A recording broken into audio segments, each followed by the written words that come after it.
Good Saturday morning to you. I'm Winnie Wright. Thanks for waking up with us. Say I'm a bad guy. I've run from police and now I'm hiding in this nook at the back of the park. Well, from their vantage point out in the parking lot, police can't tell what I'm up to. Now, instead of sending an officer's blind, they can send in a drone, and that drone can determine whether or not I've got hostages, weapons, or even explosives. 100 crew members that travel with the band and another 100 members that are here local. That's just a glimpse at exactly what it takes to bring a show like Guns N' Roses to Little Rock. I find dog slobber at ridiculously high parts of my cabinet. It's amazing. It is amazing. Winnie Wright has been following this since early this morning when the story broke. Little Rock police are calling it a mass shooting. At least 24 people are injured after shots rang out in the packed Power Ultra Lounge in downtown Little Rock around 2:30 Saturday morning. Of course, the teachers are worried about their homes and their situations, but they say honestly for them, it's really about making sure that when the kids get here to their first day of school, everything is normal and balanced. New overnight, the government is shut down. Senators blocked a House-approved continuing resolution that would have paid the bills through mid-February. Now, the White House says it won't reopen immigration talks until Congress reopens the government. Public Works employees tell me as soon as they got an 8-inch water main break slowed down on this side of the road, a 6-inch water main break happened on this side and shot water up into the air about 30 feet overnight. What we found is that depending on which hospital you visit and how much insurance coverage you have, you could be expected to pay nothing, thousands of dollars, and everywhere in between. I'm still over here trying to get adjusted with my ice cream. I wasn't going to leave that one for the birds. Good morning. I'm Winnie Wright. Thanks so much for waking up with us on THV 11 this morning. We're going to get another quick look at your weather forecast with meteorologist Mariela Ruiz, who's also enjoying her ice cream. Some quick adjustments, and I'm ready for a day armpit deep in water. This is a look right here. Standing right in front of the ambulance here to treat Joseph Dylan Smith. Restoring honor is their motto. It's allowing each of us to let that honor return to us, to bring us back to where we once were. It's something you may not expect to see at a prison. On a chilly spring day in Pine Bluff, an inmate paints on the walls totally unchecked. Here, there is a flag detail morning and night, and inmates tending to a garden.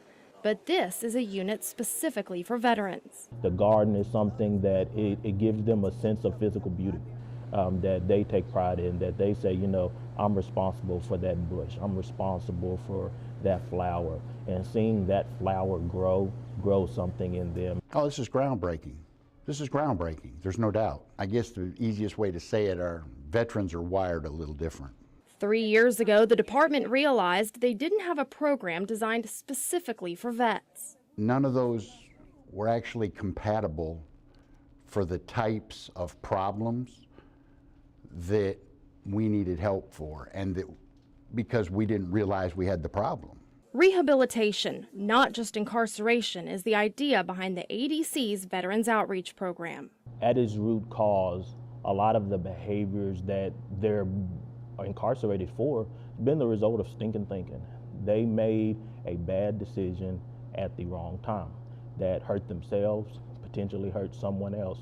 I came home with a chip on my shoulder from the military. Walter McCullough is also a Vietnam vet. He served in the U.S. Army. Both men tell me when first approached, they didn't want to be transferred to the veterans barracks.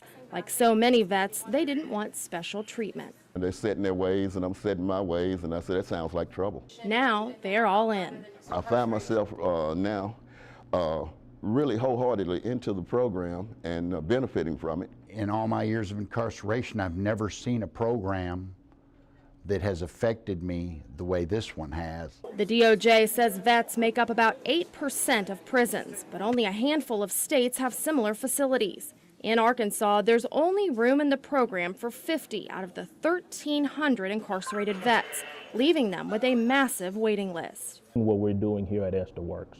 In prisons, success is measured by those who are able to get out and stay out. Because the program is so new, they are just now able to calculate that success. Back in the barracks, sketches line the walls, one for each branch of service, soon to be painted into permanence, a camaraderie unique to the Esther unit. A lot of the behavioral challenges that we have to deal with at some of our other correctional facilities. They don't have that here. Just like with the military, when these men find themselves in the Veterans Outreach Program, there's structure, order, and rank. But there's also a sense of duty. It's brought back to us the feelings of when we enlisted. Holding each other up while holding each other accountable. If you're in the military, you have the saying, you fight for the guy next to you. It's the same in here. We're trying to save the guy next to us. And so they paint, restoring their honor while restoring themselves. At the Arkansas Department of Correction, Winnie Wright, THV 11 News.